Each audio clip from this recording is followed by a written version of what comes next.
Hej, og velkommen til gruppen med Sara og Emma og mig. Vi blev stillet den her opgave med at finde noget talmateriale, der kunne fortælle noget om velfærdssamfundet. Og derudfra har vi lavet en problemformulering, der lyder sådan her.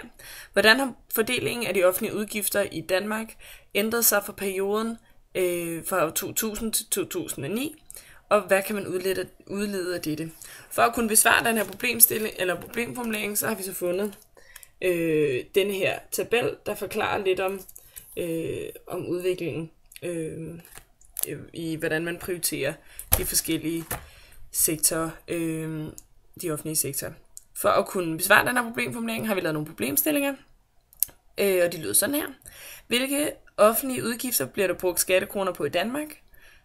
Hvordan har fordelingen af udgifterne ændret sig ifølge tabellen fra Samfundsstatistik 2010? Og hvad kan de her ændringer skyldes? Hvilke faktorer spiller også ind? Og det her synes vi var væsentligt, fordi at i Danmark har vi et stort fokus på velfærd. Det resulterer i en høj omfordeling af de offentlige midler, og danskerne betaler generelt meget skat. Hvis vi skal sammenligne os med andre lande, så lad os tage USA. Der ligger skatten på omkring de 30%. Her i Danmark, så kan du, hvis du betaler topskat, komme op og betale næsten helt op mod 60%. Der er altså dobbelt så meget, som de betaler i USA. I Danmark så bruger man blandt andet sine skattekroner på mange offentlige udgifter, såsom social beskyttelse, heriblandt sygdom og alderdom, familie med mere. Så bruger man på mange offentlige tjenester, såsom økonomisk bistand til udlandet og renter og offentlig gæld. Så bruger vi det også på undervisning og uddannelse, og så bruger vi det i høj grad også på sundhedsvæsenet. Der hvor man kan se den største ændring, det er i sundhedsvæsenet. Vi kan lige kigge på tabellen her. Hvor man i år 2000 brugte 86 milliarder til at bruge i 2009 144 milliarder. Det her det viser, at der er kommet meget mere fokus på sundhed og behandling. Der er altså sket en udvikling. Tilbagebetaling af offentlig gæld er faldet, og det kan ligesom vidne om, at staten har fået flere penge mellem hænderne og har haft mulighed for at betale gælden af. Social beskyttelse, herunder sygdom og familie og med børn og med mere, er også blevet prioriteret væsentligt højere, da vi er gået fra at bruge 278 milliarder kroner til at bruge 420 milliarder kroner i år 2009. Det er jo en væsentlig stigning. Så generelt så kan man se, at alle de offentlige udgifter er steget med enkelte undtagelser, såsom undervisning ude for niveau, placering og miljøbeskyttelse. Og samlet set, så kan man se, at de offentlige udgifter er gået fra 698 milliarder kroner til 972 milliarder kroner.